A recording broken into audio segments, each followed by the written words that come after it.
how to block people on Roblox. So hey guys, welcome to this tutorial. In this tutorial I'll be showing you through the steps on how you can block anyone in Roblox. So in order to start, the first thing that you will need to do is simply launch your Roblox application, and once your Roblox application successfully launches, you will see an interface like this. Now here, simply tap onto connections to see all of your friends or all of your connections, and then simply choose that particular profile that you want to block.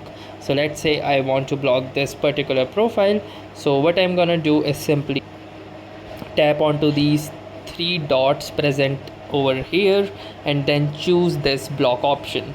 Now from here you see this says that blocking this user will remove them as a connection or follower. They won't be able to send messages, requests or invites to you. They won't be notified that you blocked them. So you can simply block them or even report them if you want. So just to block them, click onto this block button, and now you can see that user has been successfully blocked. So that's how easily you can block someone in Roblox. Thanks for watching and have a nice day.